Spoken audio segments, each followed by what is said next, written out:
పెరుగుతూనే ఉన్న online మోసాలంట. July తర్వాత భారీగా పెరిగాయన్న ఆర్బీఐ డిప్యూటీ గవర్నర్ రవి అంట. ఆన్లైన్ మోసాల గురించి. సో ఈ ఏడాది జూలై తర్వాత ఆన్లైన్ మోసాలు మళ్ళీ పెరిగాయని ఎస్బీఐ ఈవెంట్లో reserve bank deputy governor Ravishankar అన్నారు. ఈ ఏడాది ప్రారంభంలో మోసాల సంఖ్య తగ్గుతూ వచ్చిందని, కానీ జూలై తర్వాత మళ్ళీ పెరిగిందని తెలిపారు. ఇది సీజనల్ కారణాల వలన జరిగి ఉండొచ్చని అన్నారు. 2024-25లో 23,953 డిజిటల్ మోసాలు జరిగాయి. అంతకుముందు ఆర్థిక సంవత్సరంలో రికార్డ్ అయిన 36,000 నుంచి తగ్గాయి. అయితే డిజిటల్ పేమెంట్స్ అంటే కార్డు లేదా ఇంటర్నెట్ పేమెంట్స్కి సంబంధించి విభాగంలో మోసాల సంఖ్య ఎక్కువగా ఉంది. మొత్తం ఫ్రాడ్ కేసుల్లో 60% ప్రైవేట్ బ్యాంకులు ఎదుర్కొంటున్న మోసపోయిన డబ్బులో 71% ప్రభుత్వ బ్యాంకుల వాటా ఉంది అని ఆర్బీఐ రిపోర్ట్ పేర్కొంది. ఆర్బీఐ మ్యూల్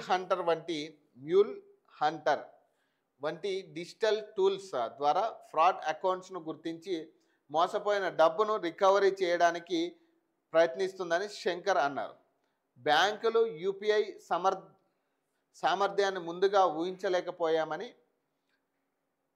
ఫిన్టెక్ సంస్థలు వేగంగా స్పందించగలిగాయని ఆయన అభిప్రాయపడ్డారు. ప్రైవేట్ డిజిటల్ కరెన్సీల వల్ల బ్యాంకులు కొంత రిస్క్ ఎదుర్కొనే అవకాశం ఉన్నప్పటికీ పెద్దగా ఆందోళన పడాల్సిన అవసరం లేదని అన్నారు. డిజిటల్ రూపాయి వల్ల బ్యాంకింగ్ వ్యాపారం రూపురేఖలు మారుతున్నాయన్నారు.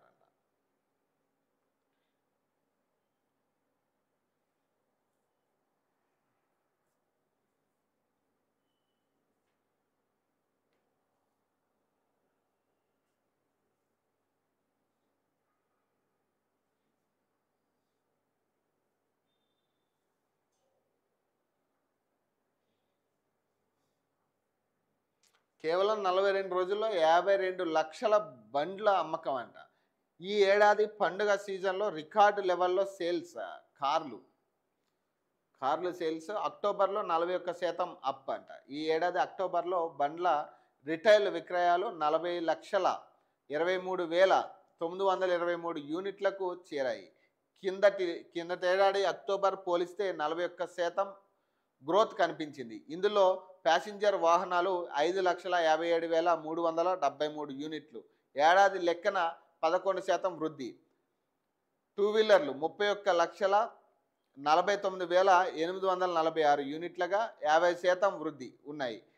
త్రీ వీలర్ లైక్ ఆటోలు కానీ అట్లాంటివి అమ్మకాలు 5% పెరిగాయి, 129,517కి చేరాయి.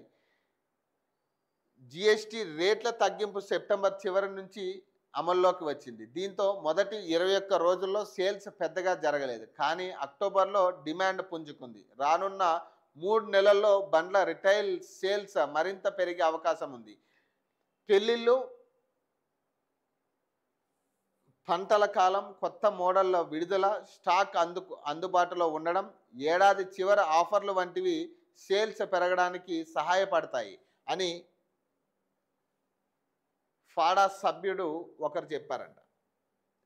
మెయిన్ ప్రధానంగా జిఎస్టీ తగ్గడం వల్ల ఈ టూ వీలర్ కావచ్చు, కార్లు కావచ్చు, లేదా ఆటోలు కావచ్చు, ఇవి కొనుగోలు పెరుగుతాయి. ఎందుకంటే జిఎస్టీ చాలా శాతం నాకు తెలిసి తగ్గిపోయింది. సో అక్కడి నుంచి కూడా సేల్స్ ఖచ్చితంగా పెరుగుతాయి.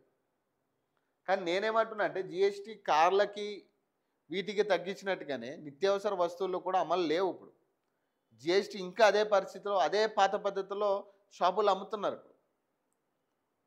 పెద్ద పెద్ద మార్ట్స్లో కూడా గత రేటుకి ఇప్పటికి పెద్ద తేడా ఏం లేదు.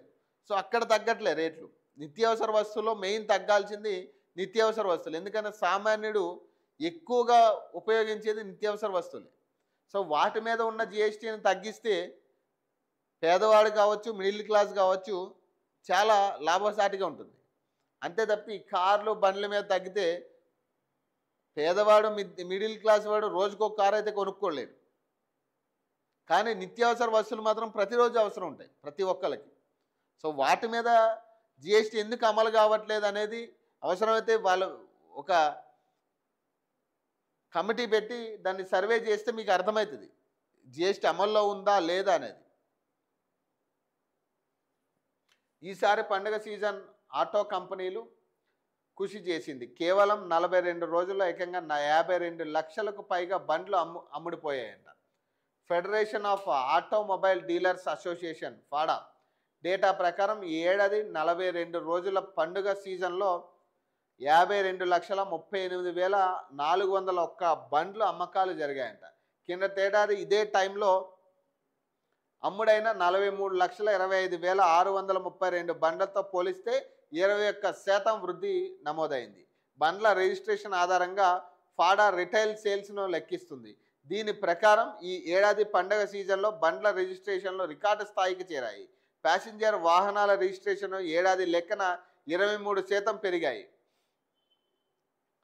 6,21,539 యూనిట్ల నుంచి 7,66,918 యూనిట్లకు ఎగిశాయి. జిఎస్టీ రేటు తగ్గించడం వల్ల వాహనాల ధరలు దిగొచ్చాయి. దీంతో మధ్యతరగతి వినియోగదారులు బండ్ల కొనుగోలుకు మొగ్గు చూపారు. ముఖ్యంగా చిన్న కార్ల అమ్మకాలు భారీగా పెరిగాయంట.